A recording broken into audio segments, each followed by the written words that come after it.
Okay. Sorry, meow meows. Sorry, little kitty cats. Um, hmm. So I wanted to do a little little stream. I'm probably gonna do this for about an hour, and um, we'll see. We'll see if it feels right to close it down or to open it up. I will open it up, but to keep it going or not. I want to talk about. Did I not? I didn't put my little sub name in there. What I was gonna have as my name is future personal friend of Peter Rollins. So Peter, if you see this, you know, we should be friends. I have been thinking. I mean, I've always been thinking a lot about self-identity, and I've been thinking about that in relation to politics lately. Because what was it? So Ken Lowry, who is a member of this little corner. I think part of the reason for me doing this morning was he had a comment last night on Twitter that was something like, "If Harris/Trump get elected, it is the last election we'll have," in quotes. And then he said, "Prophecy likely to be self-fulfilling and mutually assured." Um, and it's often in this little corner how Jacob will have streams where he really he doomsday predicts a lot and catastrophizes and talks about political outcomes, and you get this kind of thing. It's very much within the light. What's up, Neil? Saw you this morning. It was nice to see you this morning on Chad's stream. I forgot somehow, by the way, that the reason Claire is here is you, and she was in your estuary or something, or that you know each other. Forgot about all that. Anyhow, many things I forget. And so, but it's that idea that Ken was getting at of, if this happens, then that. And it's actually something that I've learned is that it's very much the idea of where does joy exist, and it exists in the present. And negatively, the future is living in anxiety, right, of what's going to happen. And the past is living in depression. When you project out using your imagination or your fancy, depending on how you want to break that down, one of those is positive, one is negative. And the present is now. The present is what's real. Like, the reality is none of us know the future, right? So like, what will happen if, and then you have all sorts of narratives and anxieties that you label on that. Well, the fact is none of us know. So but how that relates to self-identity is such a fascinating thing. And so then I kind of have this question, because this is an ongoing conversation that I have with one of my friends, is what are we doing when we self-identify? I suppose that's what it is. I'll write that in here. What are we doing when we self-identify?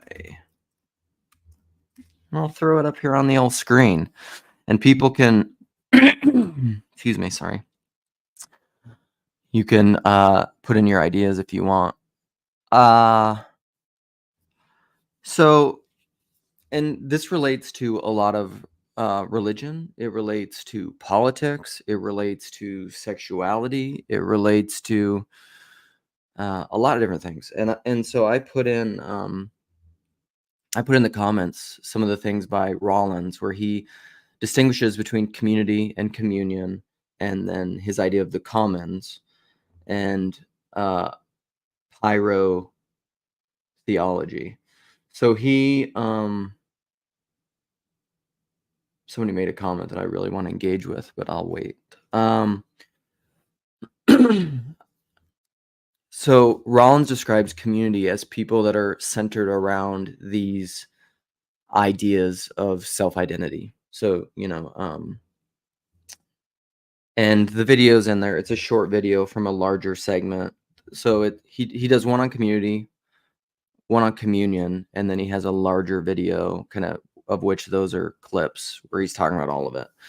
And community is basically people that are gathered around ideas, around a set of rules, norms, ideas.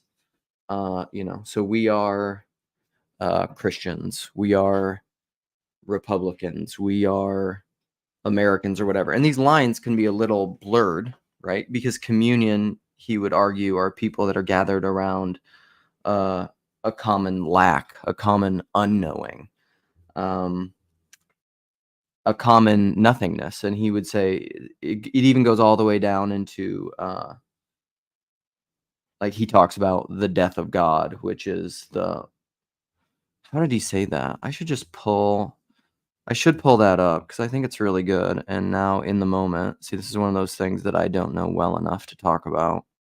This is the thing. I love Peter Rollins, and I've been talking about him for years, and I've been listening to him for years. But yet, it's one of those things where if you don't really understand, I don't know it enough for it to become my own sacred magic. I can just regurgitate Peter Rollins back at you versus knowing it hasn't become part of me yet. So let me try to find this thing here where he's talking about it, and I'll share the screen and we can go that way. Nope, not invite yet. Sorry. Need some Grim Grizz branding. Okay, so here we go. We are it's a little bit.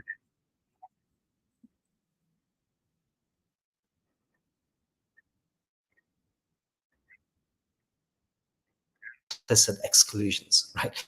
And that's one of the things that the liberal left are very good at pointing out, is that these universalist positive claims, these positive identities, exclude people. So you have a Universal Declaration of Human Rights written by people who are slave owners, right? There's always some excluded other, necessarily excluded other. And so kind of within the liberal left, you have the idea that of equity. There are different groups, different communities that have different identities, and there's no universal positive identities. The difference between Ooh, that's there right there. There's a lot there.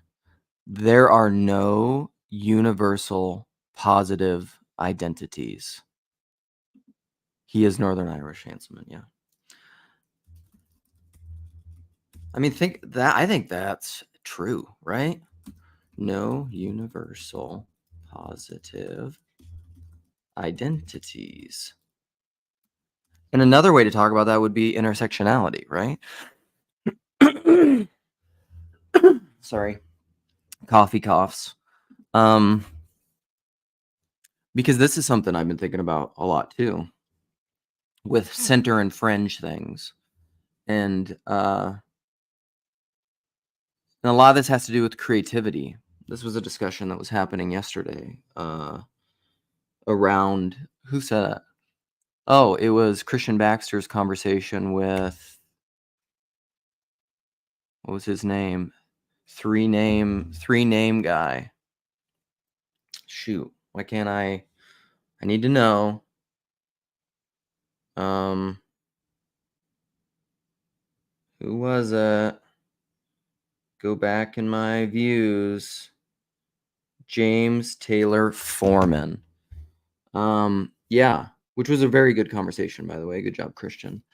But he was just talking about how conservatives aren't that creative, and I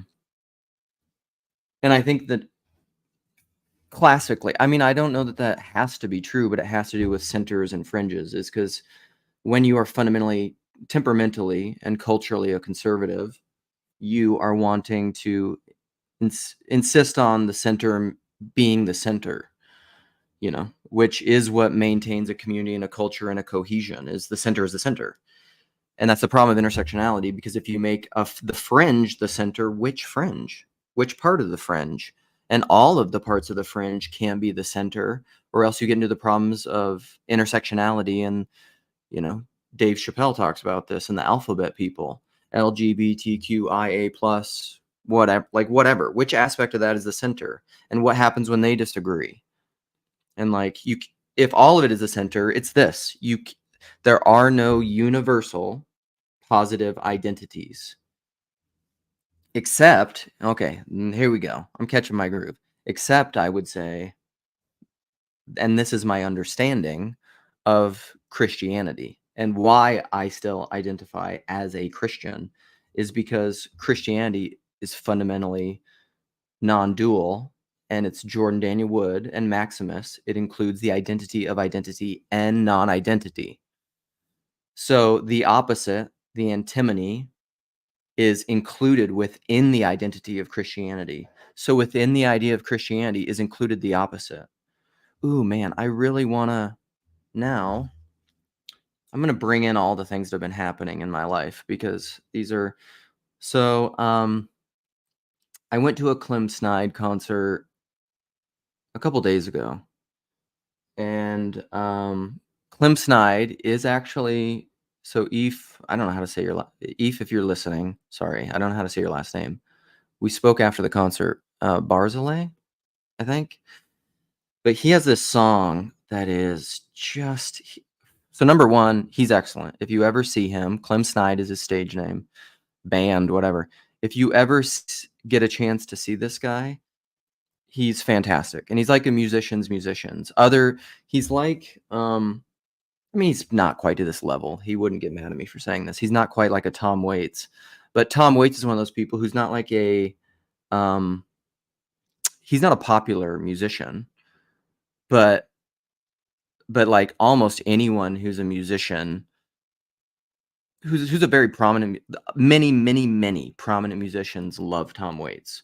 He's like their musician, or like, because there are tiers to this, or like Bob Dylan. Like everybody likes Bob Dylan, but Bob Dylan's not necessarily. I mean, he was popular, but he's not like now. But everybody likes Bob Dylan. Clem Snide is kind of like that. Like he's like, for example, the Avett Brothers. A lot of people have maybe heard of the Avett Brothers. Maybe not so much. I mean, they're much more popular than him, but like I mean, I think they're personal friends actually. So anyhow, I went to his concert. It's excellent. I think a lot of his songs were even better live than they were like on the record or whatever. And he played a lot of his favorite songs, which is something Sherry and I know Sherry loves Clem Snide. And we were both kind of just really loving his last album, Forever Just Beyond. And he has a new album. Here's the vinyl. Eve, there you go. There's his signature. Clem Snide. Oh Smokey. There it is. And he opened up with The Stuff of Us, which is fantastic. I've quoted it many times. I told him that because he knew. So after the show, I went up and talked to him, and I know that he follows some degree of this little corner of the internet. Like I don't think he's a super dork insider, but he knows Paul Vanderklay. I know that he follows Paul Vanderklay on Twitter, and I had heard from Dr. Jim. Sorry, these are some deep TLC cuts. Who Dr. Jim's a friend, and I just recently interacted with him by email, and hopefully we'll get to talk to Jim sometime soon. Fantastic. He's always been one of my favorites in the corner, although we haven't had a chance to cultivate a lot of offline, off-recorded conversations, relationship. But he went to a Clem Snide concert once. I had a house show, sat front row, and Eve was just recognized him, and he's like, "Oh, Dr. Jim." And the only way you could recognize him is because of this weirdo thing. And so that was cool. So we got to talk about all that. And he sang this song. So sorry. That's just context. It's relational context. But he sang this one song, which I just think is fantastic. And it's related to identity and non-identity. And it's related to calling yourself a Christian or not. It's related to kind of this little corner and Jews and Christians, and I would say hopefully Muslims, atheists, agnostics, Hindus, Buddhists. William, I know, is here. William, Buddhism. We could talk about that. Mark Parker. All these things. What the hell are we doing here? What's going on in this interfaith thing. What is this? Is this a community? I wouldn't say it's a community in a Peter Rollins sense, because we're not centered around a bunch of common ideas and norms. I mean, I think the more conservative types, this gets back to the considered and fringe, like the Jacobs, like the Mark Lefevres and the Manuels, they want more structure. They want more top-down center structure. Let's name, let's organize, let's control these things a little bit, let's put, which maybe needs to happen in certain minor iterations of the corner, but it hasn't happened at the larger corner, and I think it's because of this stuff. Like I've told people, I don't think the corner will ever do that largely, because the corner is truly, it's kind of a commons. It's a Silk Road. What do people call it? It's a bazaar. It's a flotilla. It's what are all the different names that we have for it? It is a hallway with many doors. Vervaeke calls it the commons. It's the resurgence of the commons, where many people can come together and talk and discern. What did James Taylor Foreman called it? Oh, I want to pull up that comment. I left a comment on. Okay. Put a pin in that. I'll come back. The comment that I had never heard this, but he quoted Socrates as something that was great, that I was just like, oh, that's perfect. That's right. That's right in my wheelhouse. But first, let's go back to Eve. Sorry. No, my OG, I agree with this. We are centered around a search for truth. Okay, I got to finish out this identity thing, and then I'll open this up, and then I'm going to close it out in 40-ish minutes. So I'm going to throw in a few Eve quotes. I want to read this song from one of the songs that he sang at the concert, which I had never heard of his before, because I like Clemson, but I'm not like I'm going to go back and listen to all his catalog a lot more, but I wasn't a super fan at that point. Very much appreciated, and now I'm just like, damn, he's a great lyricist, a wonderful musician, but he sang this song, which is, it's called Jews for Jesus Blues. And I shared this with Hezi. I don't know if Hezi's in the comments yet, but Hezi, one of my boys. So that's it. Hezi and I are in this communion, I would say, of TLC. He's a Jew. He's a self-identifying Jew, Zionist. I'm a Christian, although a weird one, and a lot of people say I'm not, or want to say I'm not an Orthodox Christian or whatever. And I think they're thinking about these things all in terms of Rollins's community versus a communion. And I tend to operate in the realm of communion, which is a gathering around a lack. Okay. So I'm going to read. Let's finish. Let's let Pete finish. I'll close out one thing at a time. I got too many things running. And then I'm going to read the lyrics from this Eve song. All right, let's go here. Let's back it up a little. Back it up. Different groups, different communities that have different identities, and there's no universal positive identities. No universal. The difference between community and these communities is the communion is a place where it says, no, there is something we all share in common, and it is nothingness itself. It is lack itself. Okay, nothingness itself, lack itself. Sometime I'm going to get, I doggedly, who was saying this the other day? There was some conversation where this came up too. I think it was the Christian Baxter conversation. But they were saying it was James Taylor Foreman. Because, by the way, a lot of the way that he talks about creativity and the way he approaches writing and just being your own manager and just saying, you're just going to do this. This is what you love. This is what you're going to do. And you're just going to treat it like it's a job. And many people have said this, but show up every day, spend this much time, just work. And then what you love, and you'll get better at it. And then you'll end up doing what you love. I thought that was all brilliant. But he talked about an idea that I think is very true for this little corner. Just keep doggedly doing something. And they used like Rogan as a reference. Like, Rogan was just doing what he loved before YouTube, before all this podcasting. And he just doggedly kept doing it, and he got good at it. And he was naturally gifted at it, but like, what came first, the chicken or the egg? Was he really gifted at it, or did he just doggedly keep doing it until he became the best in the world? Yes. And I think that's kind of what we're doing in the TLC. I think that's kind of what I'm doing in live streaming and thinking out loud and going off script and revivifying despirited breath in this Gutenberg 2.0 world, in the post-Gutenberg galaxy. I think that's what we're doing here. And so, all right. So I think we are a communion that is gathered around a lack, which is this thing that can be named but not named. God is he about whom we must never speak, and we must always keep speaking. Forever just beyond. I'm gonna do some Eve Barsley quotes. Barzilay. Do you pronounce the E, Eve? Let me know.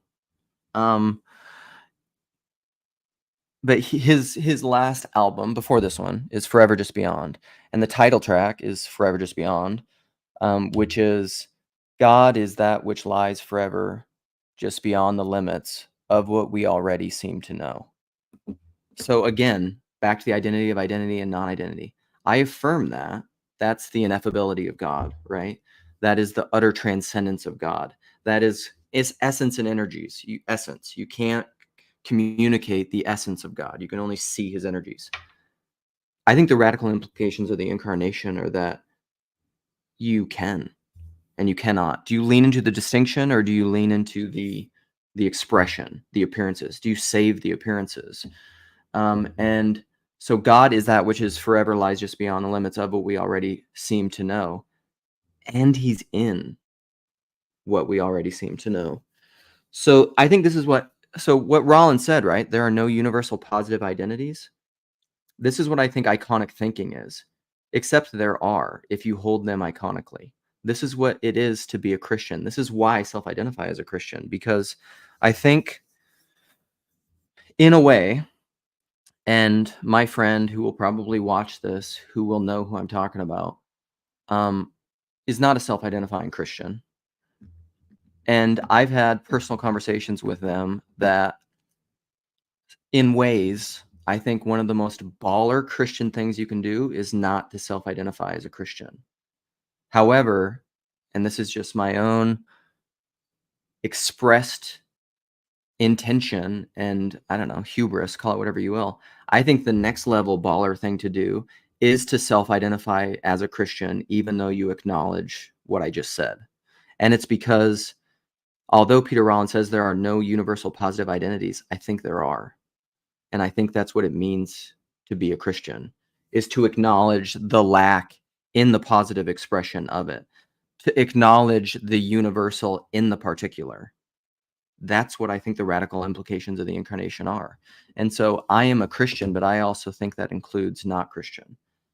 What does it mean to affirm life? It's that it includes death. This actually, I don't know. I really want to talk to XP Xavier. He has a video. I wish I would have put it in the comments, but I wasn't thinking about it. I've shared it with Jess. And so Jess, if you are around, you could come on and we could talk about that, because he has a video on, what's the name of it? I watched it recently. He's reached out to me in email, which you can reach out. I can be contacted by email, thepersonpodcast@gmail.com, which I've tried to share with people, but you can't do that in the comments. YouTube takes it down. Jess, you're here. So what's the name of the video? The XP video, buddy. Jordan Hall's Dionysian Christianity. So in that video, GP Xavier, that's his name. Yosef is here. This is fantastic. We got some ballers here that are going to be able to play some serious TLC ball. He's contrasting Dionysius and Christianity, and and one of his big beefs with Christianity is he's saying that it's a kind of escapism. It's a kind of get out of hell free card. It's a kind of, and this is something I've completely critiqued. I just don't think this is valid, is that a belief in the resurrection isn't a get out of death thing. And this is where I'll critique a lot of Christians, where they're just like, I don't fear death. I critique and I acknowledge, because I'm kind of the same way. I don't fear death because I believe in the resurrection. And that's not because I know what, sorry, it's not because I know what the resurrection is. It's not because I think the resurrection is just this again. I have no idea what that means, but I have a relational trust in God, who I name and acknowledge as Jesus Christ. And then I see as receive with meekness the implanted word, that I see glimpses of in myself and in other people, in the face of Hezi, in the face of Yosef, in the face of Jess, in the face of T. Grog, because this is the thing, is like, it's the identity of identity and non-identity. T. Grog, I see Christ in you. You don't acknowledge Christ. I don't even care, because of the identity and non-identity. I see Christ in you. The only place that I would struggle to see Christ, except that because then I have to go like full Joker nihilist, is in like a true psychopath, an absolute true psychopath, because it's hard for me to see the divine spark or the image of God or something in someone who is, in that sense, completely selfish, not selfless. GP, not the kind of Dionysian versus Christian canonic self-emptying. I don't. It's hard for me to see Christ in that, because I'm just like, then who are you? What is the implanted word in you that is not self-emptying? Because there's no self-emptying in a psychopath. Has God redeemed even psychopaths? I have to say yes, kind of, but I don't. It's hard for me to see how that works. Okay, now I want to read this quote. We're coming back to Eve. I want to read this quote from, and then I'm going to read some comments, and then I'll open this up. Where did it go? Oh, it's in my screenshots. Okay, so Jews for Jesus, Clem Snide. I was searching for something I could not describe, so I stared at the sun till the tears filled my eyes. Well, I thought I was empty, so I paid the cost. But now that I'm found, I miss being lost. I opened my heart and I let Jesus in, with the promise that I would be free of my sins. But I only felt guilty that he died on the cross. Now that I'm found, I miss being lost. Now that I'm found, I miss being lost. I don't want to suffer, and I don't want to die. I want the clouds parted in an endless blue sky. But someone up there has a different plan. Now that I'm saved, I wish I was damned. Now that I am saved, I wish I was damned. Now that I'm saved, I wish I was damned. Now that I'm saved, I wish I was damned.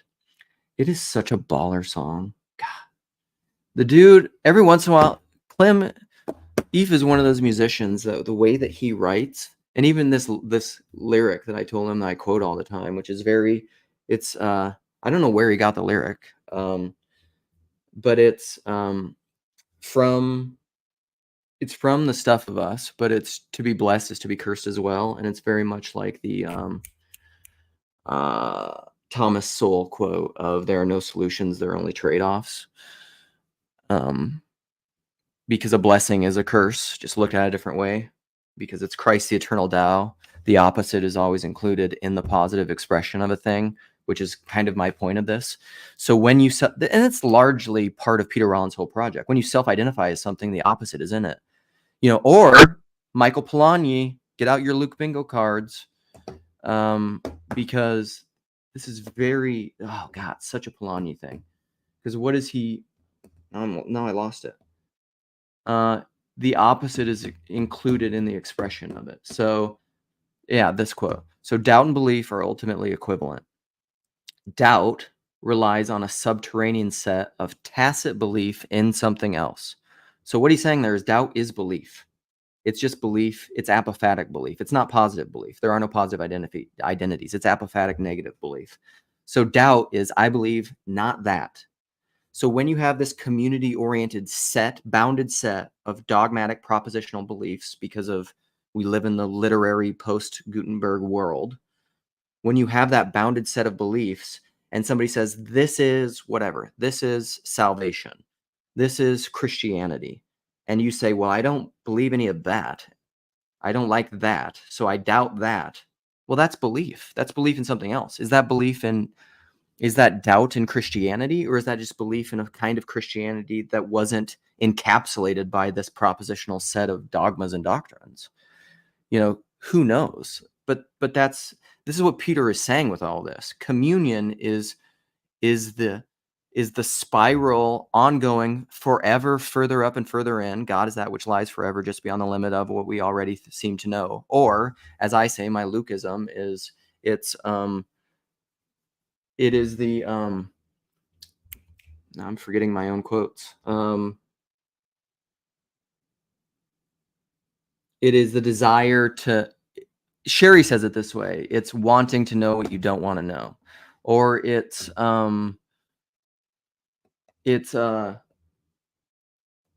wanting to. I can't quote myself. It's the truth outside the truth you currently apprehend. Jeez, I need a drink of coffee so I can start coughing again. So to me, this is what my iconic thinking and proposition is. This is my proposition. And again, don't get stuck in the propositionalism, is that you can self-identify as something with the explicit acknowledgement and the act as if belief that the opposite is included in the positive expression of the thing. So what that means is that when I self-identify as a Christian, I acknowledge that I don't fully know what that means in a propositional encapsulable way. It's acknowledging that I have room to grow in what that means in my understanding of it. It means that doubt is included in the positive belief statement. So, like, how can you deconstruct that? You can't. It's not able to be deconstructed because the opposite is included in it. So, where will you go to escape from his presence? If you ascend to the heights, he's there. If you ascend to the depths, he's there. All right. That's probably enough. Was there anything else I said I was going to talk about that I haven't talked about yet? I'll put out I'm going to go look at comments. I will put out the thing. I feel like if you could see the mosaic vision of this was good. It felt extra rambly and kind of incoherent, but that's part of it, right? That's part of what I'm doing here. It's like my buddy Mitch had a great conversation with someone recently on YouTube. And again, if you want any of this stuff, I'll share it with you. Email me, reach out to me, put it in the comments. I'll reply if you put it in the comments, and I'll give you references of whatever random things I brought up in this that I will immediately forget. But Mitch had a conversation about Terrence Malick and his films, and Malick very much self-admittedly, it's a big Heideggerian thing, I think, but Malick is not trying to, and this is a communion thing. Malick isn't trying to change your ideas through the film. He's trying to change the way that you perceive reality. He wants to change the way that you see. And that's kind of like if you go into a Malick film and you try to say, like, what's the point of this? Like, what's he saying? You're in the wrong mode. You're in adjectival mode, not adverbial mode. He's trying to change the way that you perceive everything. And great art is like that, because great art, Malcolm Guite, to quote Malcolm Guite, quoting George MacDonald, I think, just follow the fractals back, follow the Russian doll of my reference. And I mean reference, TS. The things which I'm referring to. Art, good art, does not so much as convey a meaning as it awakens meaning. Because art, and Peugeot talked about this really well recently in his Lucifer conversation, when he was talking about Lucifer. This is the stuff I'm talking about. Lucifer means light bringer. Is that good or bad? Yes. And he talks about how in Orthodoxy, the Theotokos or John the Forerunner or Peter are very often referenced as Lucifer, bringers of light. And there are positive and negative ways that you can bring light. Guess what my name is? Luke, bringer of light, illuminator. Art is polysemous. It has multiple meanings. And why do things have multiple? Everything has multiple meanings, by the way. What, except propaganda, I suppose. But even that, this is the Ouroboros or the Taoist or the opposite being included even in propaganda is it's going to break down. You try to control everything through propaganda or through scientism or propositionalism, and it will break forth into chaos, the Tao. Everything's going to work that way. And so art conveys meaning because here's one of my favorite quotes: receive with meekness the implanted word. And this is why I say all meaning is personal, and the person is the nexus and the locus of all meaning. Because meaning is not external. It is internal, external. It manifests internally. So, What is up? hey guys, what up? Luke, David. David, you are looking dapper. Jeez. Dapper's David. Man puts a tie on. Everyone looks at him different. Well, we'll have to test that out. I'll have to test out that theory. Yeah, never mind. I have some thoughts on what you were saying earlier, but Okay. Jess, if you want to say something first. No, go for it. I'm thinking about what you were saying about seeing God in the psychopath and whether or not we can do that. Okay. A lot of people encounter the good and believe in the good by first encountering evil. That there's something. Will you say that again? Sorry, I need to hone in and be present with you. I was simultaneously looking at comments. Okay. A lot of people first truly encounter the good and believe in its existence by encountering the evil. Word. Okay. Right? There's an idea of hitting rock bottom. Yeah. And that showcases something, and that we might even be able to see it in other people. So, like, knowing people who are on the street, who had made, people who literally murdered people, and seeing within their lives the price that pays. Yeah. I think can orient us towards the good. And have you seen the Northman by any chance? Yeah. Okay. The Northman,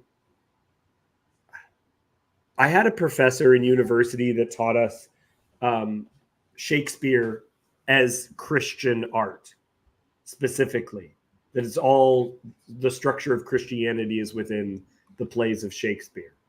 Okay. And Hamlet is the same story as the Northman, right? Like, his name's Amlet instead of Hamlet. The uncle kills the father. To what extent was the mother involved? Everyone dies in the end in a duel and all this other stuff.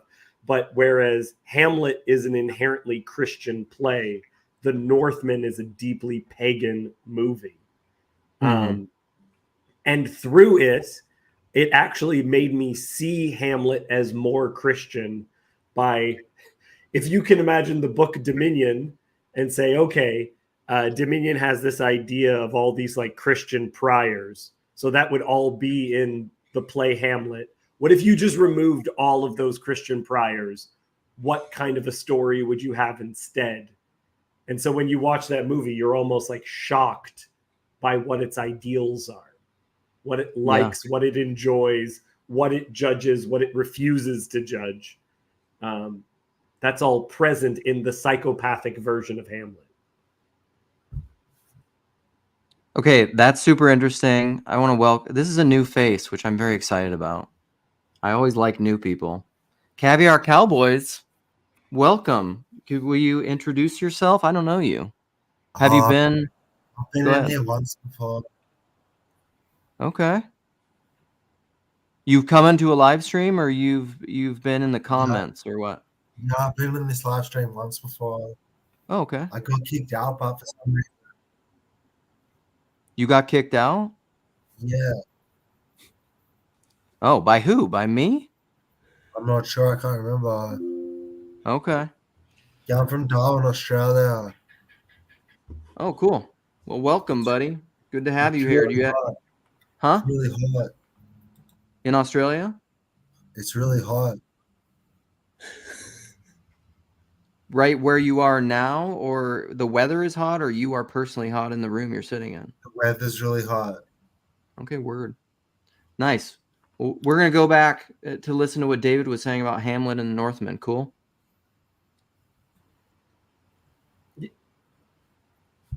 Go ahead, David. Yeah, if people just want to comment on that, of like the psychopathic example as actually illustrating how the other one, the non-psychopath, is therefore like how much of it is Christian.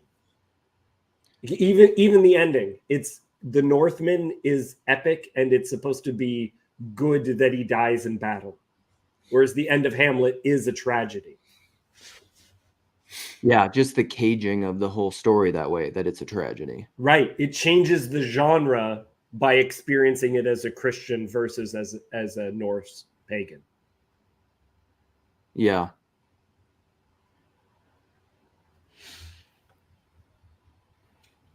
Like what you're saying about Terrence Malick is if you watch a film and it's showing you a different way of observing the world. Yeah. Right? And the problem with the psychopath is entering into his way of thinking instead of thinking of him through yours. That I think I'm tracking with you. So like, because Malick, my favorite example of Malick doing this, where it's about as explicit as Malick gets, is from A Hidden Life. right. And it's the scene where Franz Jägerstätter is in prison, you know, for not wanting to serve in the army in World War II and with the Nazis. And he's sitting there, and there's a scene where his attorney comes to him and they're trying to convince him just one more time to just sign. It's fine. You can be a medic. You don't even have to fight. The war is almost over. We're losing. Just stop this, and then you'll live. And he says, and then you'll be free. You'll be out of this prison. You'll be free. And his response to that is, I am free. Right. That movie's a perfect example, because compare that to, of all things, Inglourious Bastards.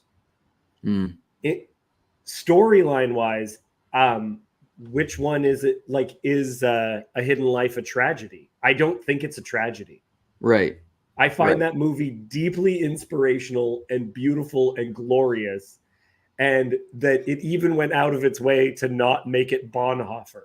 Like, let's make it someone you've never heard of, so it's not even reputation, like that lives on.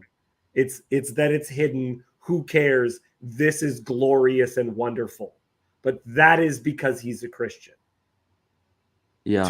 To Quentin Tarantino, like, he actually said the ending of Roots, the miniseries, is the slave gets the whip in his hand towards his master and throws it down. Says, like, no, I'm not going to do this. Yeah. It was very important to Quentin Tarantino that Django actually, he says, Quentin Tarantino said when he first watched Roots, he, along with so many other people, screamed at the TV, no, beat his ass.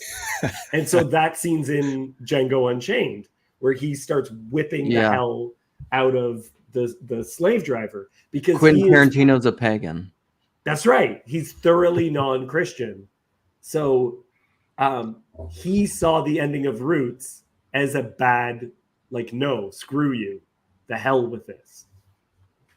God, what a scary ass world if everybody wanted to live that way. Because even thinking of contrasting Franz Jägerstätter with even like, and sorry people, and this will probably piss people off, but even like somebody like Bonhoeffer, one of those stories is so much more beautiful, and the ending is so much more Christian. Yeah. And it involves the Christian dying. Y'all are talking about the relativity of perception, right? And it's like you're looking at it from your own position, and you have a hard time seeing from the other person's perspective, where there's a blindness to your position. For sure. Yeah. But go more on that, because I think that's always true. I mean, that's essentially the postmodern critique, right? Is that you're always seeing things from your perception. How else are you going to see them? I would even take a step back. It seems that in this space, we do a lot of it's a very much a head space, an intellectual space, and can Yeah. lack. It occurs to me there's another space where you've got emotional space. So like even that perspective, and so everybody's going to come into this thing with their own position, perspective, spirit, and yeah, I'm just noticing it. I'm noticing it. Everything you were saying previously, everything y'all are saying now, and as we do it. Yeah. That's good. I don't know what I throw it on the table. It's just, what do you do with it? What do you want to do next? What game do you want to play? Well, and I wonder about, I'm sorry, very soon I'm going to be talking about Macbeth as a Christian play on Jacob's channel. Nice. Where I believe that play is deeply Christian, and the play ends with a lot of things that get quoted by existentialists. Like a ton of existentialists will quote, it is a tale told by an idiot full of sound and fury, signifying nothing. That becomes even the sound and the fury becomes like these are contemplations that people have about what life amounts to, but people forget that Macbeth's perspective is actually shaped by the fact that he pushes away from God. He participates in an action which he believes is evil, and he thinks he can keep himself, that he can keep his perspective and still do what's evil. His wife feels that way too. She's like, oh, it's fine. We just do this thing, man up and do the action. But then they both lose their minds. She goes crazy and ultimately kills herself. He loses even the ability to be afraid. He says by the end of the play, it has been so long since I have been afeared. Like he can't, if he cuts, like it's what's it called? Crime and Punishment as well. You do the action, you throw yourself into this world, and then you don't get to keep yourself.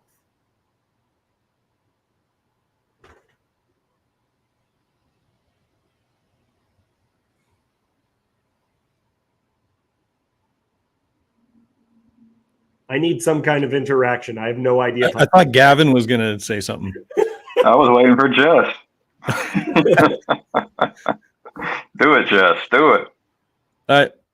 I'm not familiar with, like, why does he say he's not afraid anymore? It's by the end of the play, he loses more and more of himself.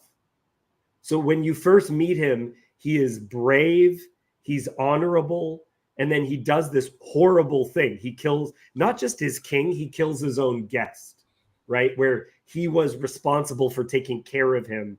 He harms him. And after that, you don't get to keep yourself. You don't get to keep yourself and get to be king if you got it in a horrible way. Mm. So you lose even your most basic sense of the world if you participate in these things. That's interesting. That's like what David does when he refuses to kill Saul, right? When you like it, becoming a better person requires you lose yourself. But when you lose yourself, it's not guaranteed that you will become a better person. So, this identity thing might keep you locked into yourself, but there's some power, great power in losing yourself. Well, that's a perfect example, because part of moral growth is actually, as you start to become a better person, you feel guilty about things you never felt guilty before. Right? You're like, oh no, I thought I could just become a better person and it would automatically feel good. Not that I'd be much more aware of how selfish I am. Yeah, that's like with any sort of transformation. You kind of like, you imagine what it'll be like in the future, but then when you get there, like you can be surprised by yourself, like how you're responding to things, either positively or negatively. Right. There's a blindness. We all have a blindness. Yeah, well, the future is hidden and there's a hiddenness to things that is sort of fundamental. The future being, the state of being of who you are in the future is hidden. Right. And the state of being of who you are right now is hidden from me. Our being is hidden from each other. Yeah. Well, and that's why love is the highest value, is because love is the thing that can bridge that without destroying each other. Love is good. And love is very good. And because what is hidden kind of has to remain hidden. There's a way that can be revealed. You know, I think that's why, like, voluntary self-sacrifice, it's such, there's no gain for you. It's just to reveal your love for the other. That's all it is for. It's just to reveal love. And to the degree that you can do that purely, the greater it communicates. You know, because you could always be accused of some sort of internal corruption. I want to piggyback on that. Love can be communicated without speaking or writing or reading. You could take someone who's deaf and blind and can't feel anything, and I think that they can feel love. They can understand the language of love. Like, this is the language. This is how you can go out to the nations and baptize everyone in the name of the Father, the Son, and the Holy Spirit, is with this language called love. It's a powerful language. Mm-hmm. I think it's hilarious that there's a guy named Leviathan in the comments. So I kind of want to bridge what you guys were saying about understanding the psychopath and Django, and the different takes from directors where one doesn't lash out, and in Django he lashes out, and different directors, different points of views, different interpretations, different philosophies, I suppose, and there's a different way of seeing the world and people when you incorporate Christianity into your life, because it does a number on you. Because one, it contradicts your normal wants and desires, and so it messes with you internally, and it also messes with your intentions and your reactions. You know, I'll give you an example. When you take Christianity seriously, you begin to pause, and you don't do what you want to do, like retaliate, right? So they say, you know, don't seek vengeance. God will deal with it, right? And I'll give you an example. So if you're being enslaved and the master's beating you, and then you become free and you allow God to take the reins and you just walk away without retaliation, instead of killing the person that was hurting you. So I'll make the long story short. Saul, who became Paul, was trying to destroy Christianity. And when he was vulnerable, they didn't take him out. They trusted in God. Mm-hmm. And as a result, God dealt with him in the way that only God knows how to deal with people, in his own way, not our way. See, we would have destroyed Saul and we would have never got Paul. But Paul became a new creature in Christ. God dealt with him in his own way. And we are reaping the benefits of that decision by a person that was transformed from his old ways and did not retaliate against Saul. And now we are reaping the fruits of having Paul. Well, that's an interesting example too, because the text in some way in the death of Saul is almost laughing at him, almost, because one of the reasons why he loses the kingship is because he spares an Amalekite. Oh, and sorry, it's the David, Amalekite who kills him. David, yeah. I didn't mean Saul the king. I meant Saul of Tarsus. Oh, okay. Saul of Tarsus. He was, remember, he was set out. His mission was to go destroy Christianity, stop Christianity, You're talking about the guy who helped in the murder of Saint Stephen. Right, right. So sorry, I'll let you continue, but I didn't mean that Saul. I mean Saul of Tarsus. Sorry. But David, to your point though, Yeah. I mean, it's King David, or before he was King David, is who am I to lay a hand against the Lord's anointed? Lord's anointed, yeah. Who wasn't necessarily a good guy. Yeah, Cassandra's quite right. David has 1 Samuel brain because we're talking about it a lot. Where I think Saul is a perfect example of this idea that we're talking about, and it's actually why I'm going to be talking about Macbeth, is because I think Macbeth and Saul are like the same kind of character, where Saul wants to continue being king. He thinks he can push away from what God wants, that he can try to kill David and still be himself. But as he does that, he then has an evil spirit, like a destructive spirit from God, comes upon him. You can't try to kill the one that relieves the demons and get rid of the demons. If you get rid of the person who gets rid of the demons, then you have more demons, right? Like you don't, it's how the world is structured that you can't, connected with Saul in the New Testament, you can't push, like if you kick against the goads, that's what you get. It becomes worse for you, not better. So I guess the question is, why do we push against what God has advised?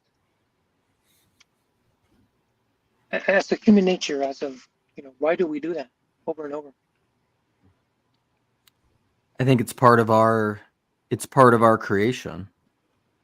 It's part of our struggle. It's part of our becoming. You don't just, it's kind of like the general argument, like when the new atheist types will say, like, if God is so perfect, why didn't he create a perfect world? And if I were God, I could create a lot better world. No, you couldn't.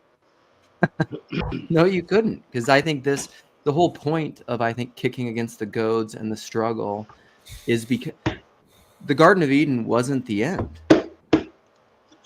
Like that's one of my pet peeves, actually, is when people are just like, even somebody said this the other day, is like, it's true in one sense, is that we're trying to return to the garden, but not as it was. Because if that was perfection, this wouldn't have happened. So I'll give you a hypothetical scenario. Let's say that we want to play with the notion of the atheist, the smartest, most spiritual atheist, that they have something. Let's just play that out, right? Yeah. Let's say that we're going to take let's say we're going to take 100 of the most intelligent, spiritual atheists, and we're going to put them in a very, like a paradise type of, like an island, and they're going to have the resources to survive for a long time, right? And they're going to do it without actual religion. They're going to have spirituality. So I'm saying these are not like dummies or anything like that. They're spiritual, but they're atheists. Now, if that experiment played out, we know, looking back over the centuries, over millennia, of what human nature looks like. You can kind of see where that experiment's going to go, right? Human nature is going to take over. Within a few generations, you're going to have exactly what we have without God. Right? Well, in my opinion. It's all kind of like this attempt at reducing, this kind of vain attempt at reducing suffering. I think this is actually, Jess and I talked a little about this privately. I think about Job. It's like even Job, I think felt like he would be able to forego suffering if he did all the right things. And that's like a very human characteristic. And one of the things that gets us in the deepest trouble. It's this idea of, I think it's kind of like anti-reality. We can avoid suffering, and I think that's, to answer your first question. Why did they rebel against God. It wasn't that necessarily to rebel against God. It was to supersede suffering. And I'll pass. So to reply to what Alex was saying and your thought experiment of all these, very smart spiritual atheists on an island, and whether it's gonna, like, how well it's gonna go, or if it's gonna turn into Lord of the Flies or something. And it's related to this comment by Leviathan too, and like talking about lack of diversity and why there aren't Muslims here because of this anti-Islamic culture. So to bring all those things together, I think that I talked about this in a live stream once, is that in a way, I actually don't think, and this is riffing on what Tom Holland gets at and a little bit of Rene Girard, I don't think that it's possible to be non-Christian in the modern world. I honestly don't think it's possible because of the thing that I'm talking about before, and identity, including the opposite. And this is Jordan Peterson's whole thing, is what does it mean to believe something? It's acting as if. I don't think it's possible in the modern world to not act as if you're a Christian. It won't work. Like, I just don't think it will work. And that's connected a little bit to Sam's conversation or Sam's video on who's the TikTok priest who got stabbed, and talking about the West interacting with Islamic culture. Mari. It's that's a strange one, Luke. I mean, you have Jesus warning about the wolves in sheep's clothing. And so if you're acting like a Christian, you are a wolf in sheep's clothing. No, I don't mean acting. I don't mean faking acting like a Christian. I mean really living as if you're a Christian. I don't think it's possible in the modern world to not act that way. I think everyone has those implicit values. That's why, like, all these, it's why people like these superhero movies that are about self-sacrifice. I mean, like, I've been a self-centered asshole for most of my life, right? And we're starting to lose those things too. So it's interesting. Like, I'm Canadian, and as we've pushed more and more away from Christianity, it's just like, yeah, maybe it would be better if we killed the elderly, right? Yeah. We have what is called the MAID program, which I just found so interesting because it occurred right at the same time as COVID, where it was like, you're not allowed to accidentally die, but you're allowed to die by the request of a physician. We'll give you permission as long as we put it within this context, almost like going back to the Viking thing, the Northman, where the tradition was when you reached 72, if you were in that culture, you jumped off a cliff and died. That was honorable to die because you were a burden on your society. So as we move away from Christianity, we will also be totally cool with killing the elderly because they're a burden. Yeah, and I want to say something that's what you said, David. Especially if they can't count to 72. We'll just tell you 72. Yeah. Yeah, about the concept about how Canadians feel about the elderly, or about anybody wanting to end their own life. They won't even give it a second thought. They're like, well, if that's what you want, but and that's because they're rejecting a certain ideology or religion or a belief, right?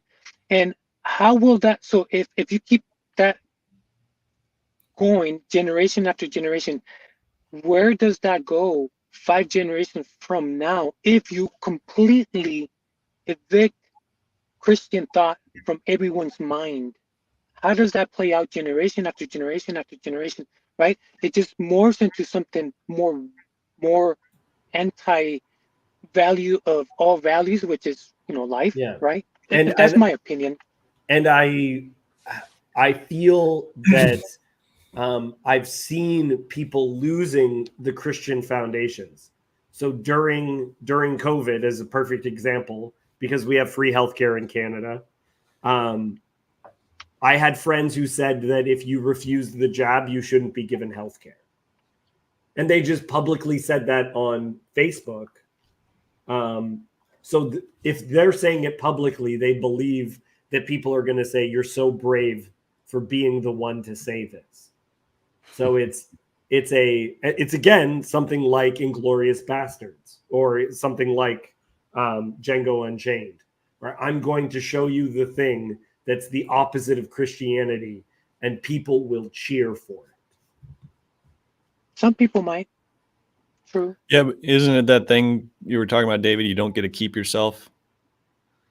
Yeah. I mean, you don't get to keep yourself anyway, but you lose yourself to something terrible rather than trusting yourself to something good, something like that. Yeah.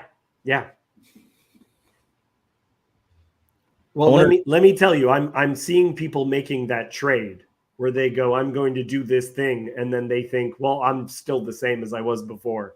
You aren't. You don't get to. Oh, yeah. So what, let me go ahead and play on this idea of the scientist on the island thing. Maybe in a few generations it goes to shit, but that in itself will end up being a force which caused a return. So it's just going to cycle. So I think Luke tries to make those kinds of points, right? Yeah, it's So it's like not just going to go to shit and stay there. There's something in us. We were made to resist that and keep seeking, keep searching, and we will do a return as well. Yeah, it's the two parts of the end of at the end of Revelation where you show the demise, and that is mourning and destruction and sad, and then it shows the people who have been persecuted by Babylon, and they're singing and dancing on those ramparts. They're so happy that that destruction has come, right? Where ding dong, the witch is dead is kind of the end of that, right? Yeah, and I think that's why Christ makes a big deal about wishing his followers to not be neutral, to choose a side, right? To not be lukewarm, right? He's like, I wish you were either hot or cold, because when that pendulum is swinging, there's movement, there's change. But when it's in the middle, it can, I mean, in essence, it can stay there for who knows how long, because there's no pushback. You allow wishy-washy to go on and on and on and on because it's all wishy-washy. But the minute it starts to go either way, there's going to be pushback. And the closer you get to its pinnacle, that's when it's so obvious that people have to, they decide to take a side. And that's when the pendulum starts to swing the other way. And that's how things that played out right now. When I was young, I let me tell you, I wasn't religious or anything like that. And I bought the Kool-Aid. I drank the Kool-Aid, but my guess is, had I not made the decision to become a Christian when I did, I probably would have now, because things have been so pushed to the brink to where it's so obvious, and so the absurdity is so up and center, where the clown is no longer at the circus. It's like everywhere walking around. It's like, well, I don't even have to go to the circus. It's like the circus came to me. It's so obvious that people are starting to reflect where normally they wouldn't have even considered reflecting on the spiritual, on Christianity, because there was no need for it. But now not so much. I don't think it's much different than it's ever really been. I just think we're in it, and so we feel special. Yeah, there's some I of don't that. know. I don't know if I believe that. There is a difference from one location to the next. I feel like there's some locations that you might be surrounded by more clowns than other locations. It's like, it's not uniform throughout the earth. True. There's a lot of us clowns here. I'm one of them. I want to read something. It kind of connects with, Alex, what you're talking about, the pendulum swinging, but it also connects with what Luke was talking about at the beginning with the lack. This is something that Yosef wrote to me. I think he wrote it, but it's referencing Reb Joey, this rabbi. He's talking about wrote some stuff and has some YouTube videos on Leviathan. So this is, I'm just going to read this. It's not just like a minute. There is no true solid ground, but the earth is spread out over the waters of chaos, of instability. Any sense of solidity we have is more than an act of faith and an attempt at walking on water, and God catches our footfalls on the fins of Leviathan. A recognition that our attempts at grasping, much less controlling a sense of groundedness, are fraught, that we must slacken our grip, that we cannot catch the Leviathan, but at the same time we cannot just ignore it or release it. Being swallowed by Leviathan feels like the ultimate depths of disconnection from God, but the secret of Leviathan is that it's precisely in the belly of the whale that we can discover our connectivity to God is there, even when we feel furthest from him, as much as we feel close. In fact, the revelation of the connectivity we feel farthest is more powerful precisely because it was concealed and unexpected. Something much deeper about reality is revealed there. Leviathan's name is connected to the name of Levi and means to escort or connect things together. It connects Genesis to eschatology. It's the capacity to connect insight, understanding, and knowledge. It's that which can navigate the chaos by showing how all things connect, but it remains until the end of time hidden beneath the waves in the chaos. It is not a concealed, solid groundedness, dogmatic seriousness that allows us to ignore all suffering as illusion. It's a ground of being that constantly is moving, swimming. When we realize that when it disappears from view, it is not sinking, but simply swimming, playing. It's this same idea that when we feel God retreat from us, it isn't that he is rejecting us, but that he wants to play hide and seek, that he's calling us forward to give chase. That's a beautiful quote. It's beautiful. Yeah. So there's a tradition, there's a Jewish tradition, because the word for the sea monster that swallows Jonah, it switches from masculine to feminine. Okay, switches, and from one verse to another. And the Jewish explanation is that it's not a mistake. It's that one was too comfortable. So he's swallowed at first, but it's not uncomfortable enough. And so that one vomits him out and he's swallowed by another one, which will produce greater discomfort, I think, because it's pregnant. It's like, so there's less room within it. And it's the greater discomfort that makes him finally come to his senses. And that's why it switches from masculine. Yeah, and when he comes to his senses, what does he come to? He comes to a memory of the holy place. Yes. In Jerusalem. He remembers the holy place in Jerusalem in the depths. This, I think, is echoed by the end, because in the end, he makes himself a tabernacle. He makes a little booth to sit in, and tabernacles is a feast where you're commanded to be joyful. And he's just sitting miserable in his little tabernacle. Part of why I think that is you read Jonah during Yom Kippur. So while you're repenting, you read this thing, and then by the end, you're celebrating tabernacles. So this image of the guy miserable in his tabernacle instead of joyful in it. Right. Right. Yeah, but Jonah reminds me of the thing that I want, what I want, and what's more pleasurable to me, what's more convenient to me, what's, all this stuff. And God says, no, that's not what you're all about now. Jonah wants the Django Unchained ending. That's what Jonah wants. He doesn't want what's better for them, because them, right, they're like dead. That's them. That's not us. That's them. So he doesn't want to take something worthwhile, which is God. He doesn't want to take something beautiful to them because it's them, right? It's that notion of like, well, I would, but it's not going to benefit me or us or we. It's going to benefit them, and that's a whole. It's about rebelling against God because of we want to be what we always have been, this human nature where we We think it's we like think we it's know like what's best.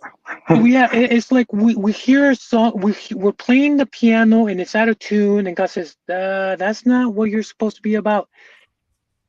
You can play every key that's in tune and in my melody, in the chord that God wants us to play in, but we're so stubborn, like, no, I'm going to play out of tune and all this mishmash, and I'm going to do my own thing. And it's like, no, that's not beauty. That's not what God has in mind for us. That's not at all.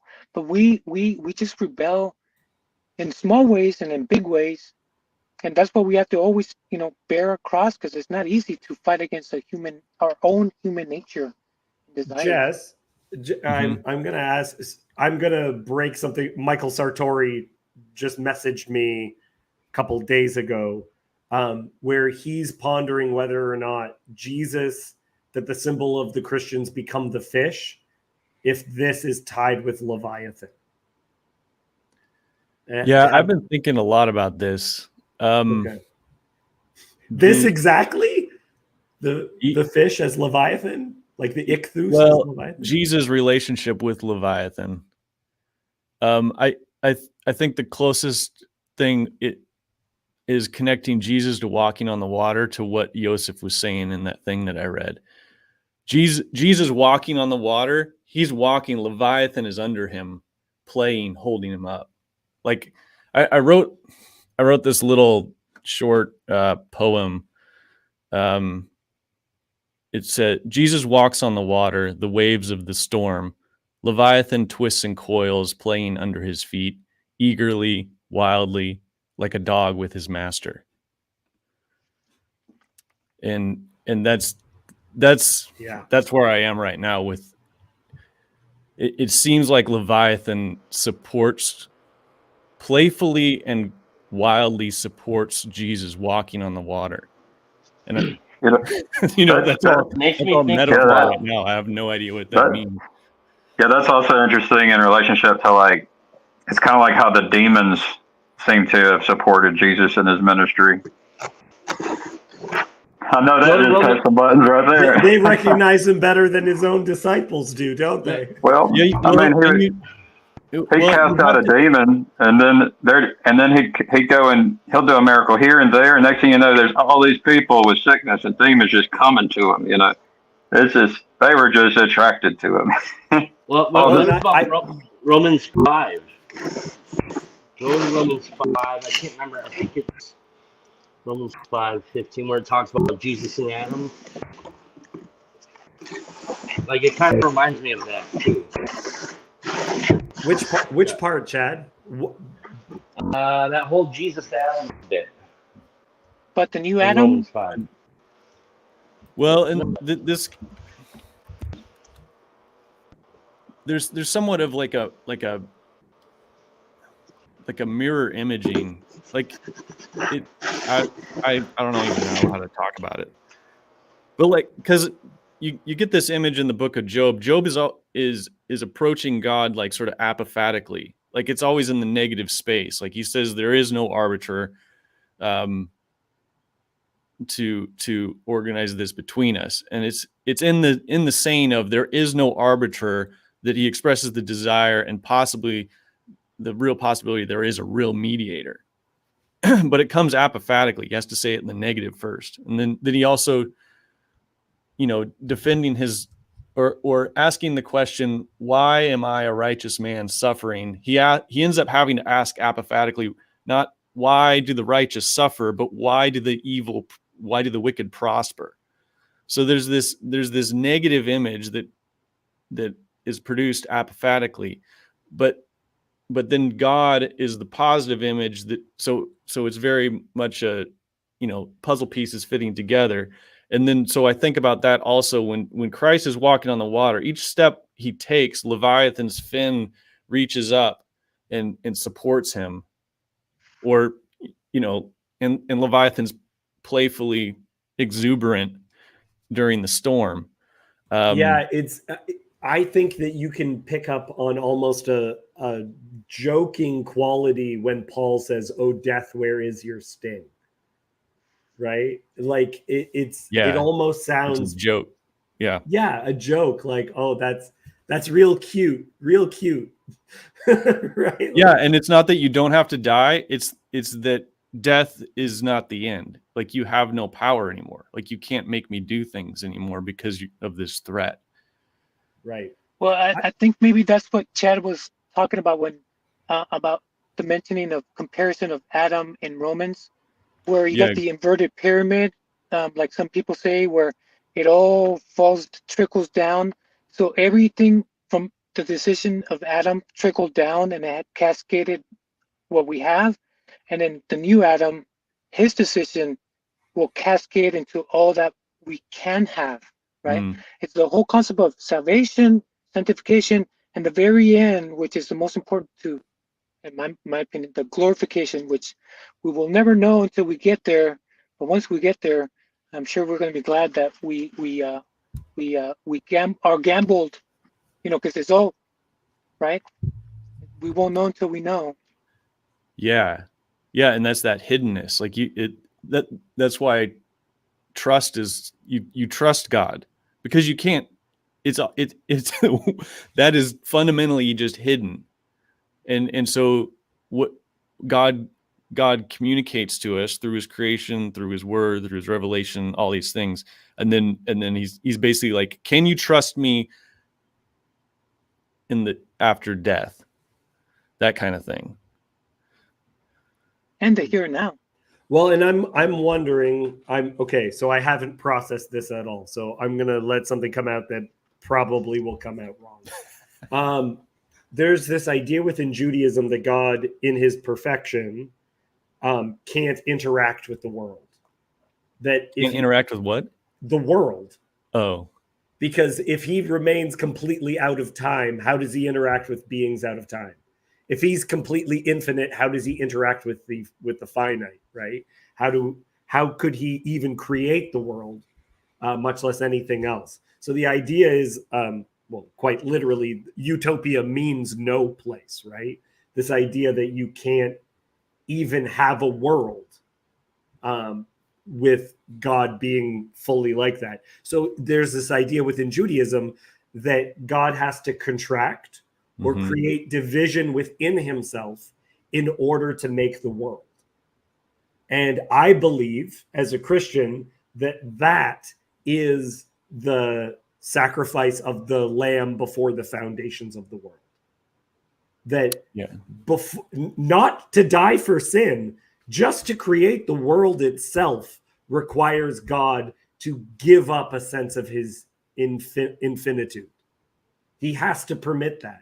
And that aspect that is able to then manifest in the world, Christians have always said, yeah, that is Jesus. That's the incarnation, the thing that's willing to do that aspect.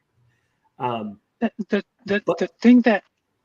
But so this is what I'm wondering, though, in line with this Leviathan as also a Christian image and all this other stuff, to what extent that's part of the story as well. Our need to die in order to move forward, right? Like sorry, Alex, I just interrupted you. In order for me to hear what Alex has to say, I have to shut up. Like, in order for us to move forward at all, I need to die a little to myself. This might be a complete mess. Well, no, I don't think so. I think Leviathan, all right, so we kind of think of Leviathan as the personification of chaos. Like, that's Peterson's thing. Like, you have chaos, order, the battle between them, yada, yada, yada. But there's another line of thought, which Joseph and I had been talking about, which is Leviathan is the thing that lives in chaos, has found a way to thrive. In Psalm 104, the psalmist, it's like a creation psalm. So it starts out in the heavens, in the clouds and the air, and then it goes down and the earth comes up out of the sea. And then he describes all of God's works on the land, the birds, the beasts, the trees, the man going about his work. And then sort of at the high point towards the end of the middle part, I always imagine him like on the mountaintop after surveying all the stuff that was on the land. The psalmist sort of says in surprise, "Oh, look at the sea. It's full of life too. Like it's thriving with life." And so the thing that was death and chaos actually has its own life and wonder to it that God has put in it. And then the psalmist just says, "And look at the ships." So man is making its way on the surface, but then there's Leviathan to play in it. And you get the playful Leviathan from Psalm 104. And that idea that salt water is poison, right? Salt water is bitter. The idea that there's creatures living in a place that if you just drank that water, it would kill you. Yeah. Right? So I think, like, just to connect it with the picture that you're talking about, David, I think this is even just Trinitarian. God contracts, opens up a space so that creation can be real, or creation can be created. But I think it's even Trinitarian, where God the Father contracts to make space for the Son. And that contracted space is that space of chaos. And so when the Son is there, Christ is a Leviathan. Christ is the limited thing that learns to live in the sea. And there's Jewish stuff about rabbis becoming Leviathan. And it's not that idea of becoming an agent of chaos or destruction, although Leviathan type figures are kind of like that. It's almost like the holy fool or something like that. But the Leviathan is something that can thrive in chaos. And I think it's really important for our times. And I think why it hits me so hard is like we're reaching this point, like technology moves so fast, culture moves so fast, all these things are moving so fast. Like you don't get to have like a groundedness. You just get a constant flux of change. And so you have to be a Leviathan to survive in that. And so like, and this is a transformational thing. This is also a, like, in order to get through something, you're going to have to be in the belly of the whale. You're going to have to become Leviathan. You're going to have to walk on the water. Like, it's one of those things. Like if you're stuck in the desert, eating a cactus will save you, right? Then the cactus is like this dangerous sort of a thing, right? It is the least edible thing, but it actually is holding on to something. Yeah, and God's speech to Job, like especially like he talks about Leviathan for a big portion, but even when he's talking about like the wild donkey, it's the donkey that is like out in the arid plains, like surviving on just like the tiniest little green things that are sprouting up and like not much at all. And then the wild ox and the ostrich who seems to be who is lacking wisdom. And like, what kind of creatures are those that sort of inhabit these areas which, are lifeless or chaotic? And God's sort of pointing out that those are my creatures too. And they're showing something about him. Like they're saying something about who he is. And then I even think like the last part of God's speech is actually describing Job. Like, so God starts describing Leviathan, and then at this one point, I think it's verse 12, I'm kind of like, are you still talking about Leviathan, or are you talking about Job? Because he's talking about like flames coming out of his mouth and his eyes like shining brightly, and like nothing can nothing can restrain him, and like, and it seems to be that God is sort of glorying in what Job has done in the middle part of the book or whatever. So Job has become a Leviathan. That part means more than that, but that's one thing. This might be why a lot of people don't like Job. It's like nobody wants to be transformed into Leviathan. But I mean, I say that, and it's like, it happens though. And to the people there, it does happen to them. They might actually have the eyes to see and be grateful. But for the outsider reading the story about Leviathan, they're just like, oh shit, No, thank you. Yeah. Thank God and no thank you, like that. hopefully. 'Cause it Like, destroys you that need a grounding. Leviathan. You need a Leviathan. It'd be good if people looking on would say, man, we need a Leviathan. But yeah, that's really good, guys. One of the possible themes of a book like Job and the Leviathan and all these creatures, and where he kind of wants answers to this whatever. Uh-oh. It quickly, I mean, and to me, it quickly puts a few things out there circling in my mind as far as creation and what sections of creation, because you have the waters that have been divided, and some have, like the ocean salt water, and we can't drink it, we can't survive, even though we depend on water. It's a different type of water, different creatures live there, but it's all part of the creation. And we also forget the first part of the creation, that in that first section of the creation, there's another spiritual creation that has entities. And like I said, I have no clue what that type of economy is like, what type of creatures, whatever physics or non-physics, Well, and whatever that is. But it's that's a different type of different type of water, because I can't use words to describe something I don't know. So it's like a different kind of water where these things live, but they're still part of the creation. They're not the creator, they're the creation.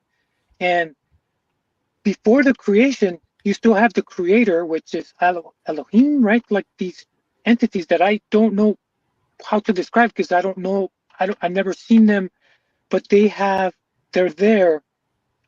How long have they been there? Because they're outside of time. What have they been? Because the notion that they created the world, they had to have a cognitive notion of what the world was before they even created it. It gets all complicated, and it's things that I don't know about, that I've never seen. But it's weird that all that stuff is involved, or sorry, not involved, described in some way, shape, or form in the book of Job, with all these different people moving things, affecting things, and different things, and people questioning things. And God has to kind of put things in perspective. That's my take. Well, what's strange is, like, God in Genesis, God calls things forth. He just speaks. He says, "Let there be," and then things obey him. And I heard. And how do they know? How they had to know? So the command was given, and they had to know exactly what he meant, right? Because when I say go to the store and grab that, but I get what you're saying, Jess. Where there's I'll allow it. That's not very descriptive notion, where it's like, I'll allow light now, right? Like, let there be, as opposed to allowing light to come into existence. I heard a quote once. Yeah. I love this, that God basically revealed himself to non-being. God, the source of being itself, revealed himself, unveiled himself to non-being, and non-being repents of its non-being, and then everything's created out of that. Right, but this is the point I want to make. The non-being had to understand, how to have the theory of mind of what, because like I said, if I give my kiddo the command, go to the store and buy me that shirt, the kiddo's going to leave the house, and they're going to be like, oh, what shirt? Right? I mean, it's the language thing, Alex. It's not it's not like the language has to be in English, you know. No. I'm not talking about I'm just saying that the whole notion of how everything works in its details, how to live inside the mind of God before it even existed, is like perplexing. How it works so precise and to the T. We might be living inside the mind of God right now, for all you know. Maybe, yeah. Like I said, but it's weird. And thank God for all of that. And thank God for all of that. It's like unknown mystery and disconnect, because I think that's how being comes into being. If you knew, then just close the book and put it back on the shelf. Even if, and if any of us knew, how would we possibly communicate it to each other? Well, we still have to do this. Like I'm talking words to you guys, and I'm assuming you're hearing. I have no idea how you listen to my thoughts and how they're received to you, but I kind of get an idea by how you respond, how your face is responding, your words that you say after that. Like it's a constant interaction. And so when God says, "Let there be," non-being replies with plants or whatever. And then God responds to that, precision, and then it's a dance. Yeah, but the weirdness is that the non-living, non-being, non-whatever, non-conscious respond with precision, and it's like that to me boggles my mind. Well, I think it's happening at the cellular level, Alex. The cells are doing it as you speak everywhere. Right. I mean, I think our modern science does a pretty good job of saying this from the Big Bang. Because what was there for the first billion years? It was just like hydrogen. So when God says let there be, it's like we're gonna make hydrogen. There's just all this. Yes, I still think that science cannot really explain all that. Oh, for sure. When Jesus heals the withered hand and all this stuff, and he does it like in seconds. Now, they responded in a way that they understood exactly what had to happen, and instantly, with no second thoughts, it just happened and everything worked. But from a scientific perspective, that is like not possible, right? You can't just, like if you have a nervous cell that is dead, it cannot come back to life. It cannot generate. It cannot grow muscle, bone. It doesn't grow in seconds. See, it contradicts what we know as far as science goes. But remember, God lives outside our restraints. Gavin, I feel like you were trying to say something earlier too. My mind is back there with Leviathan and Satan and the demons, because there's a part of me that really is thinking about Snape and the Harry Potter series, and it's like I can't help but think like that maybe at least I'm called to be something like a Leviathan that is trying to adapt and play and dance while pointing at and upholding a character like Jesus. And it maybe even the Satan does something like that. And then, at the end of this story, and maybe Chad does, he wants the mystery, but I can't help but try to share a fun story. Is at the end of this story, we find out that Leviathan and Satan are a bit like the snake character, and they're just, and Jesus got to play the good guy, but man, it was so important for the monster in the water that nobody notices. And the demons, it's all these people, all the persons playing the nasty character that was the bad guy. So it just seems to me that there might be there's a way of being in which we dance and play under the water, don't bring attention to ourselves, and, allow the Christ to step a foot, place their foot on us as they walk across water. Like that way of being, if you become that, it's like, man, that's good. And maybe even Satan does that. Like maybe a lot of these characters people think are the bad guy, the monsters, the scary thing, the ugly thing. Maybe they're playing a tough role, one of the toughest roles. Well, and I do think that is an aspect of God's sovereignty. The idea that all of our rebellion has been included in God's plan. That it's like it's kind of like at the end when you look at the way that the brothers betrayed Joseph. The end of that was real cute, guys, that you thought you could throw everything off.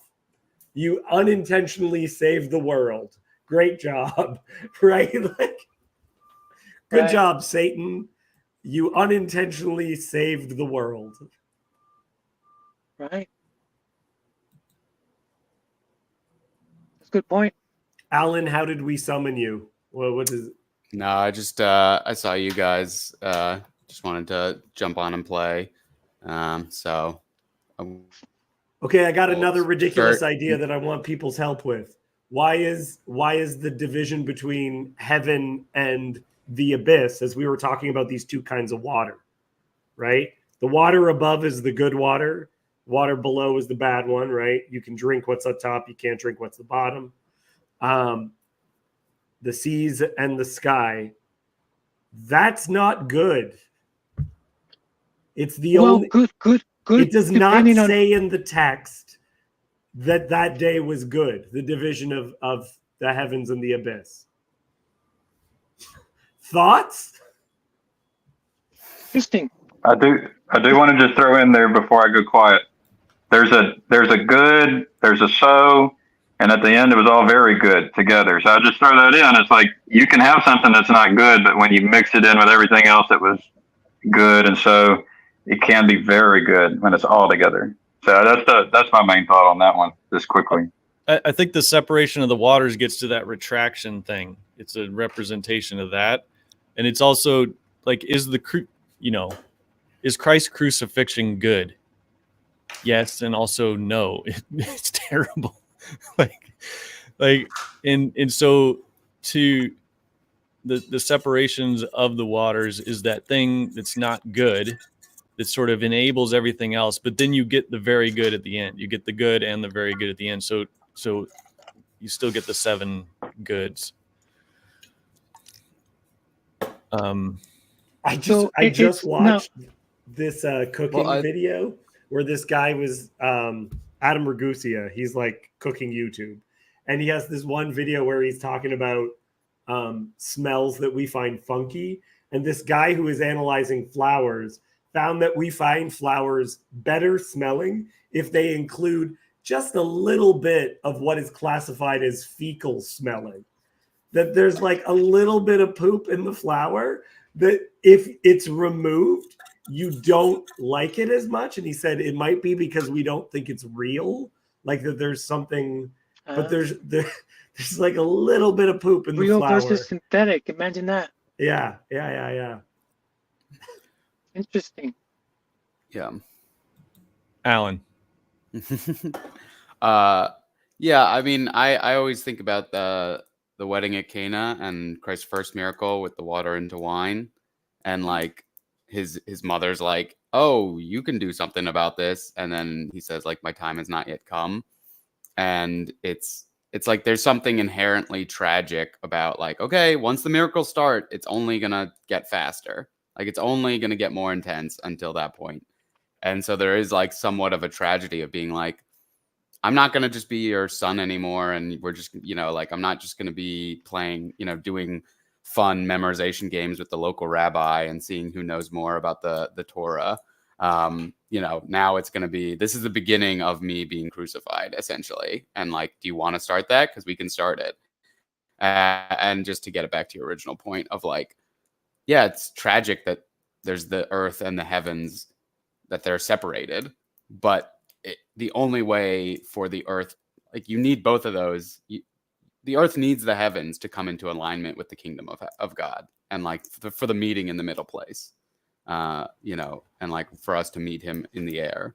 So it's like, in the one hand, it's tragic that like Christ needs to be crucified, but on the other hand, it can't be any other way. It has to happen.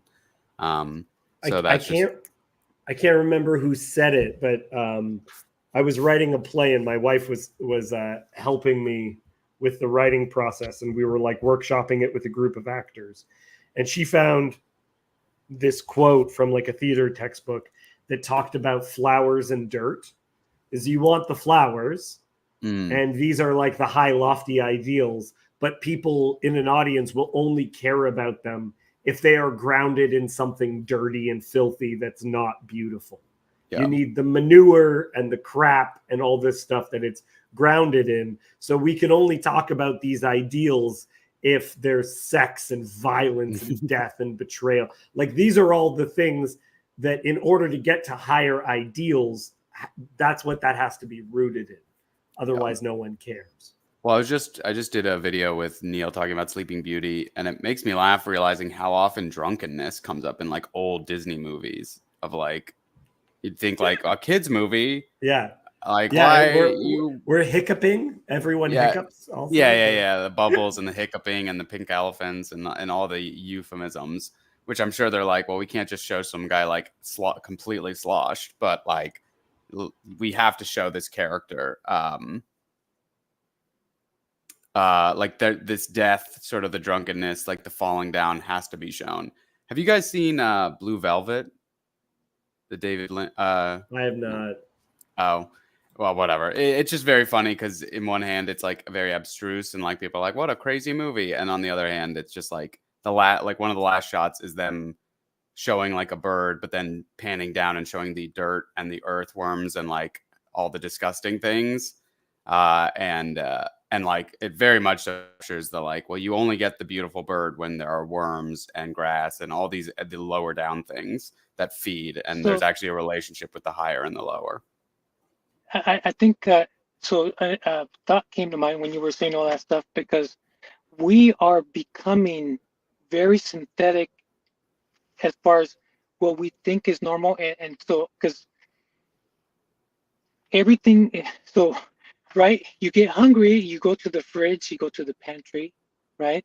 You get cold, you turn up the AC, or sorry, the heater, the AC, you know, right? We have all these non-realistic realities that humankind has never experienced, but deep down there's those earthworms and all that stuff that the birds need, that the flowers need, right? The beauty and the flower, they need all that stuff, but we live in a synthetic worldview nowadays where everything is conveniently brought to the grocery store, or we don't even have to leave the grocery store. They can deliver it to your house, and Instagram will tell you what is important and what is something of high value, what to achieve, and what's my goal, and I'm going to be. So yes, we live in this weird, or sorry, at least we're heading to where that could be a weird reality, which is non-reality. It's a synthetic reality. Well, and I just want to say, a lot of people I don't think make this connection, but I think an ancient person would think snakes and worms were related.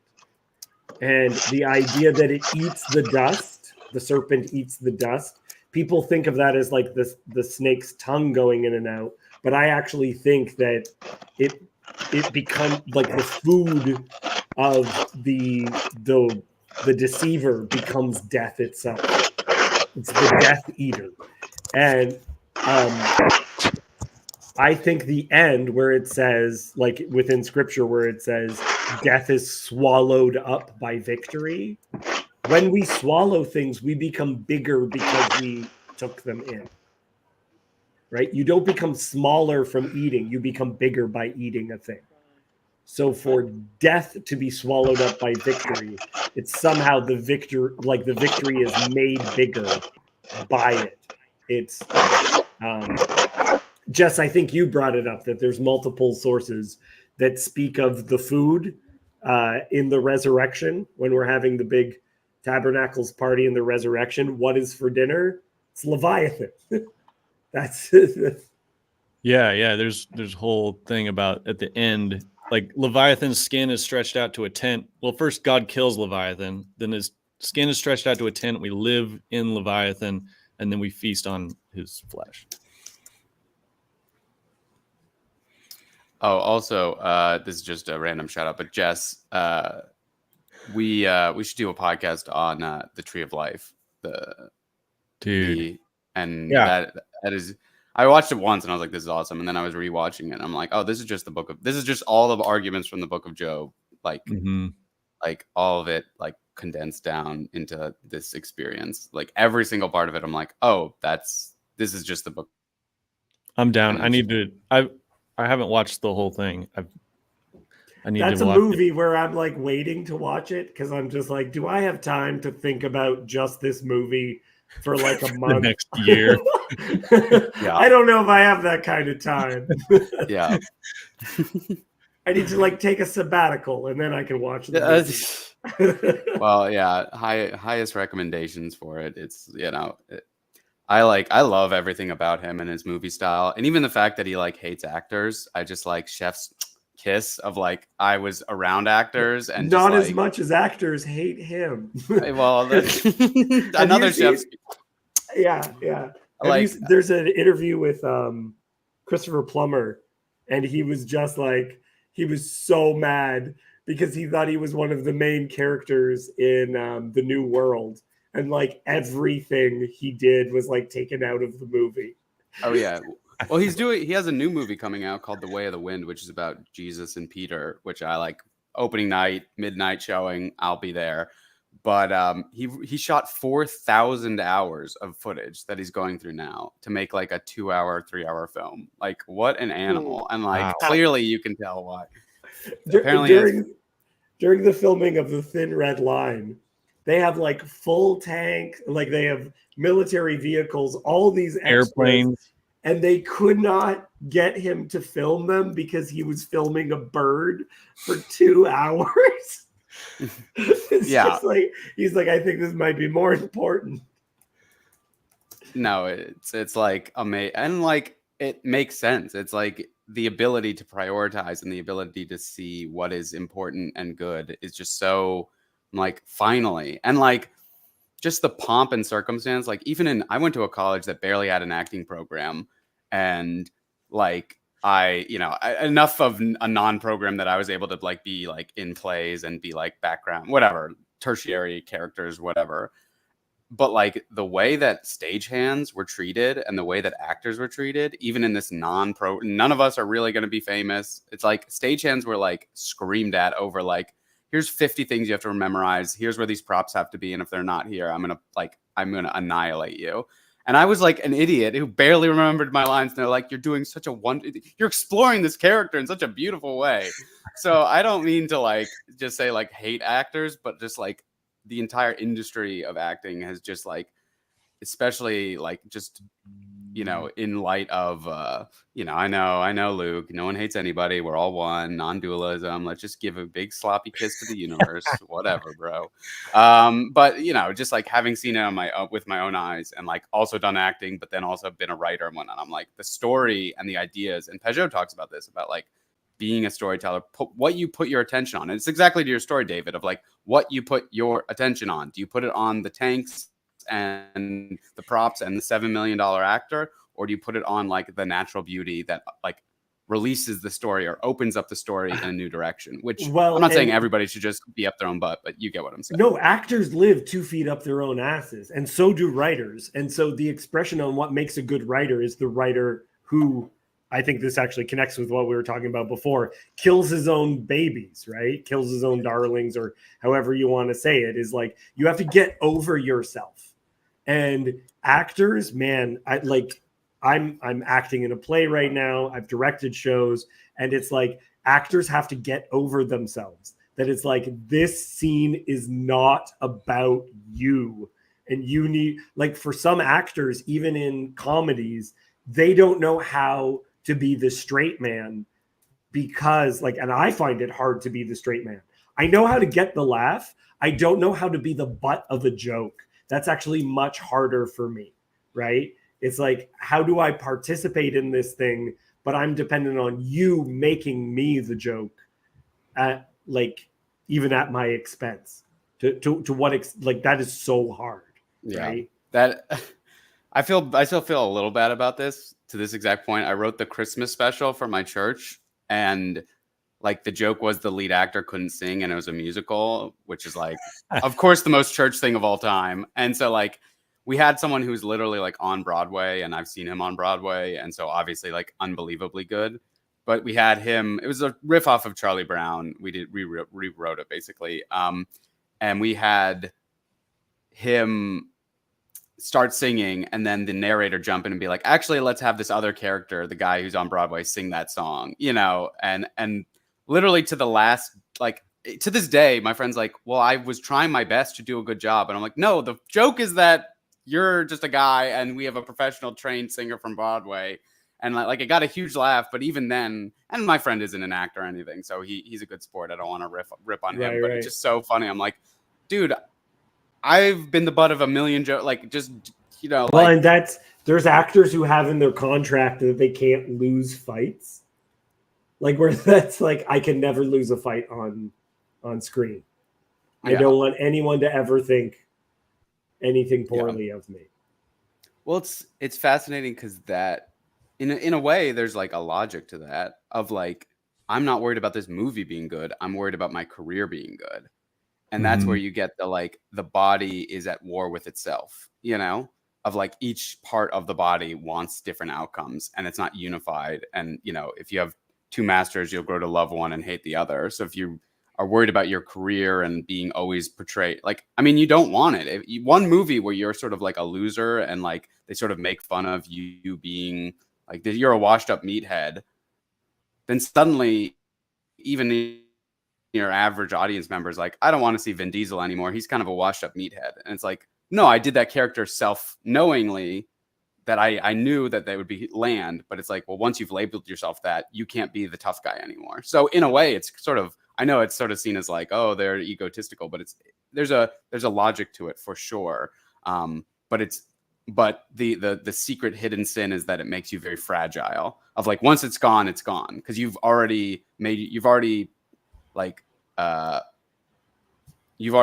built your house on the shifting sand, and you know it's on shifting sand, so you're sort of protecting it, but it's like one day the storm's going to come and it's over.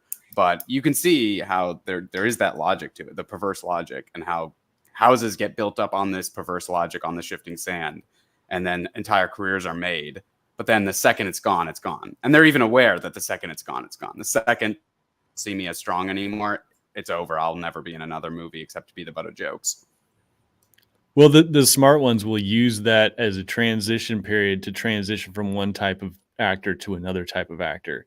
And they'll use like a role to do that. But that's rare that happens. Usually they end up taking a wrong part and accidentally falling and then trying to reclaim what they had before, which is impossible.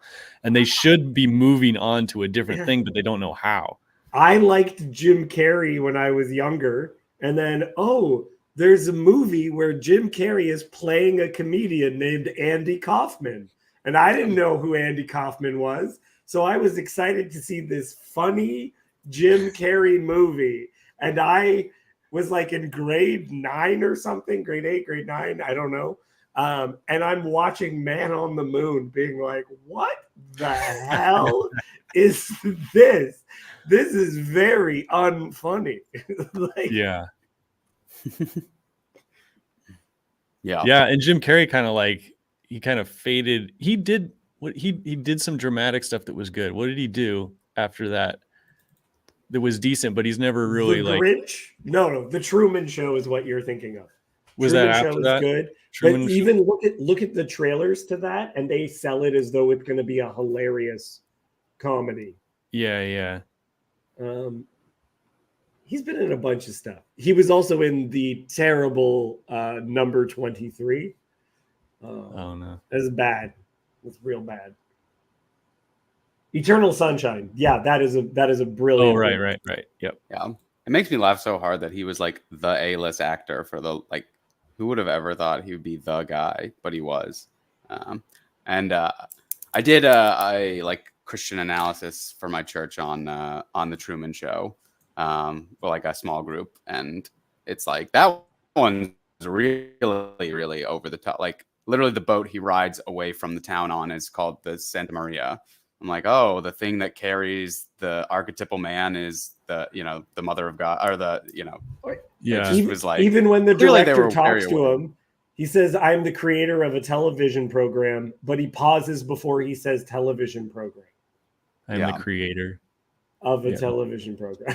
You're just like, okay, I get it. I know what the themes are.